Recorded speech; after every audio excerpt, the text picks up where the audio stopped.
there's a lot to say about what happened last season with the Colts. I mean, obviously we're talking about this season, but before we even get to this point of this season, we obviously have to talk about what happened last season to point out why we're even here at this point.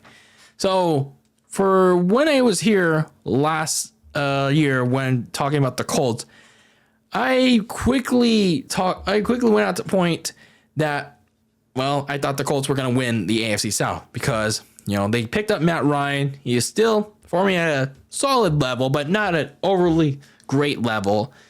But man, I was so wrong. I was so wrong about my preseason expectations for the Indianapolis Colts, like that quickly. It didn't even take till week 2 to realize, oh man, the Colts are going to be bad, aren't they? And then, yeah, they were. They really underperformed. The whole offense suffered as a result. And yeah, there were a couple of injuries here and there, but it was just, the offense was bad. It was just really bad. Matt Ryan really underperformed. He got benched midway through the season. And then head coach Frank Reich got fired as well midway through the season. And then owner Jim Irsay didn't even replace him with someone on his staff. No. He went beyond the realm of possibility with that head coaching hire midway through the season. He didn't hire someone from Frank Reich's old staff. No. He went out and got someone from ESPN. I wonder who could that have been. Oh, yeah. Jeff Saturday. Yeah, Jeff Saturday. Someone that had no coaching experience prior, but he was a former player of the Indianapolis Colts. Peyton Manning's former offensive lineman. Yeah, Jeff Saturday, ladies and gentlemen. So the Jeff Saturday experience, it began with a win over the Raiders, but the Raiders sucked anyway. But unsurprisingly, the Colts lost the rest of the way after, of course, Jeff Saturday won the Colts their first game as a head coach. But the important thing was, the Colts put themselves in a top 5 draft position to finally go get a quarterback they desperately needed. Yeah, at least they did that. So the Colts could be at least proud of that part. And of course, that was my top priority for the Indianapolis Colts in the offseason. Use the 4th overall pick that they got to finally grab a long-term quarterback. No more go and trading for another team's quarterback. No more go and getting an older quarterback like Phillip Rivers. None of that. Go invest a draft pick in a quarterback. That was what I said back in February. And here we are now. So then you had to use the other remaining draft picks to build around that quarterback because there were still some issues with this team that affected them in 2022. So looking at some of their offseason events that happened with the Indianapolis Colts, of course, they fired Frank Reich for whatever stupid reason. But they went out to hire Eagles offensive coordinator from their Super Bowl team, Shane Steichen, as their new head coach. Obviously, he had a lot of key factors in coaching up Jalen Hurts to be a MVP candidate in 2022. So who knows? Maybe he could do the same. Obviously, being a coordinator to a head coach, it carries different. But we'll see. We'll see how he does as a head coach. And then, this one just was out of the blue very recently. Jonathan Taylor, who was in the midst of contract extensions talks with from the front office, Jim Irsay. Yeah, just like days ago, he requested a trade. And yeah, those contract extension talks stalled, and it was just soured even further with a tweet from the owner, who was degrading the current situation with running backs not getting paid enough or not getting the contract extensions in this past offseason. Like, ooh. And this like my stance on running backs, some of them are replaceable, but others like Jonathan Taylor, and I guess Josh Jacobs to a degree, they're not. They are not, man. Like, if they're a key part of your offense, yeah, they cannot be replaced like that. And I don't know what the Colts are doing here. I really don't. So it's very interesting. This is a very interesting situation to keep an eye out for. in these coming days. And then again, this is the time of I'm making this. So I'm not sure if the Colts finally managed to come to terms with Jonathan Taylor on either a new contract, or they traded him out of Indianapolis. But nonetheless, yeah, that's going on, and it's not looking good. So some of their moves that happened during the offseason prior to the Jonathan Taylor trade.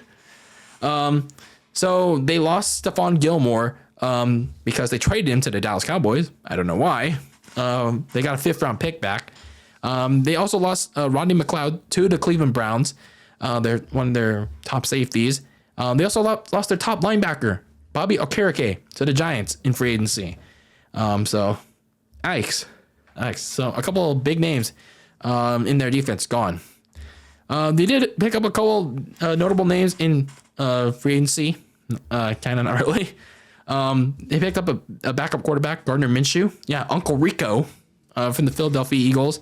So, just in case their quarterback, hopefully, they picked up one in the draft, is not ready to go. Hey, at least you got a known, kind of reliable quarterback in Gardner Minshew. They also picked up an edge rusher to help the defensive line in Samson Ebicom for the 49ers. And kicker Matt Gay. He got a big fat contract for some reason from the LA Rams, but hey, at least the Colts have a reliable kicker now.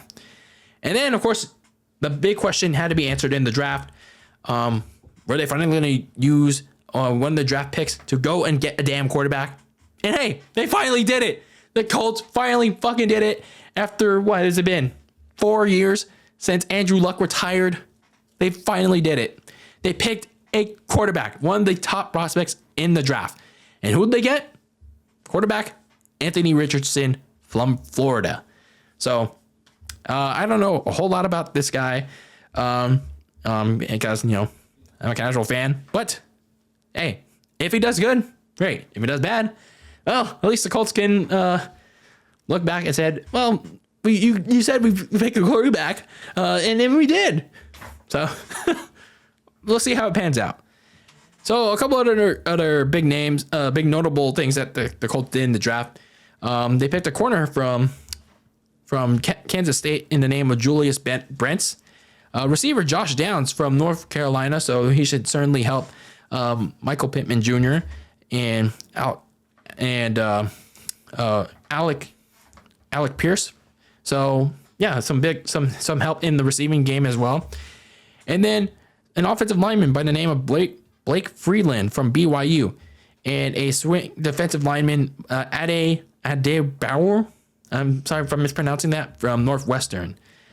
So obviously for the Indianapolis Colts, these draft moves were to basically help out your new quarterback, Anthony Richardson. And, looking at some of these moves that the Colts made in their offseason, it's clear that your goal is to hope for a strong year from your first-year quarterback, Anthony Richardson. But is he going to start? Is another to begin the year is another story. That remains to be seen. But what I took away from the Colts this offseason is that, well, obviously it's the big one. They finally smartened up and drafted a quarterback. So, hey, better late than never, right? They finally embraced the rebuild. They finally is it a soft rebuild, a full rebuild?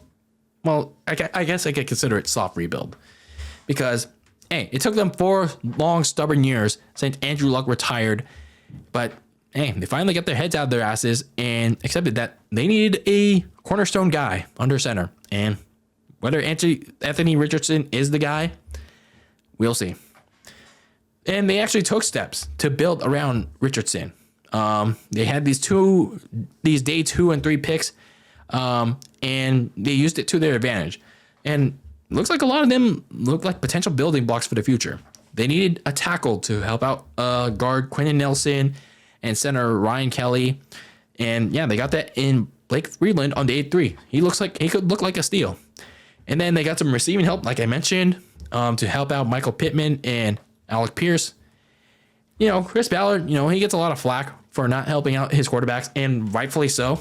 But hey, he finally saw the writing on the wall that he needs to help out his guy, Anthony Richardson. So small props to him. But man, that running game is going to take a big hit if Jonathan Taylor does not agreed to a contract extension. So, yeah, I wonder what they're going to do there. It's going to be interesting. So looking at some of their key potential games for 2023, they host the Jacksonville Jaguars to start the season. So whether it's going to be Anthony Richardson or Gardner Minshew that starts the season, yeah, it should be an interesting start considering whether or not Jonathan Taylor is going to be with them. Because if you don't have Jonathan Taylor, who's going to help out your quarterback? Because it basically becomes a passing offense to if Anthony Richardson is not ready to go, ready to sling that ball out. And then you have to go to Houston to play the Texans. And yeah, I hope you don't get a repeat of week 1 in that game. That's all I remember. And then you go to Baltimore to take on the Ravens. And that could be a tricky game depending on how things go there. But again, I don't really expect the Colts to compete all that much. And then week 5, you host the Tennessee Titans, and well, at least for the Colts, they at least somewhat compete with Tennessee in these kind of division games. And then week 18, you host the Houston Texans. I don't know, I just put that there just for shits and giggles, considering what happened last year. And then, yeah, as we look at the Colts going into the season, obviously it centers around Anthony Richardson. How's he going to perform in his rookie year? I think he has a lot of upside with his mobility, his football IQ, his arm talent. But he's a little bit more of a raw prospect than his fellow peers that were drafted before him.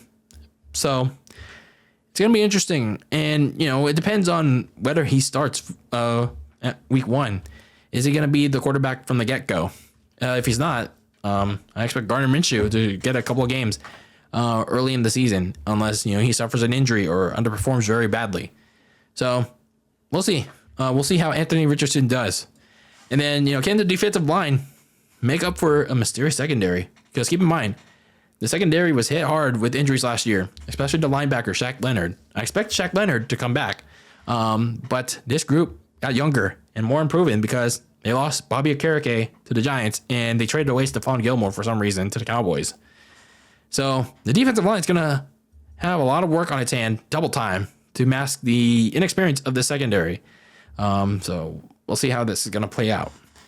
So the Colts, for as a soft rebuilding team that they are, they have a pretty neutral schedule on their hands on this coming fall, but don't expect them to try to go after the Jaguars for the division just yet, or even a playoff spot for that matter. Because, even though there's still some talent there, they're not that level yet. They haven't figured out whether Anthony Richardson's that guy yet. And he's only in his first year. Let's pump the brakes a bit. So this season should be geared towards the first step of rebuilding. With the new head coach in Shane Steichen, finally a new rookie quarterback in Anthony Richardson. I expect the Colts to go 6-11, maybe if they're lucky 7-10. But yeah, the Indianapolis Colts, hey, I'm glad that they're finally embracing the rebuild and embracing a new actual quarterback.